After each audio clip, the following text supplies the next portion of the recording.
আমার স্বামী ছেলেকে দরজার সাথে বেঁধে ওদের সামনে আমায় ধর্ষণ করলো। ধর্ষিতা নারী রহিমা।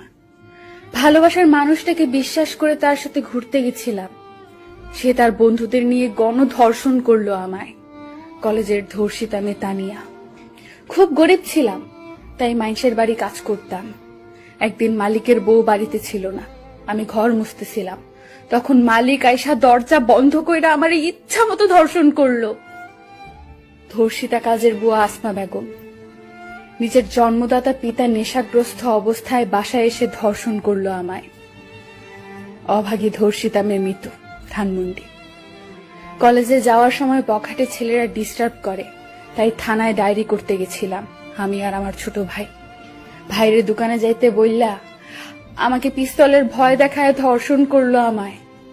কামালগাঁও মডেল থানার ওসি। সাবস্ক্রাইব করবেন নতুন ভিডিও দেখার জন্য। Thank you.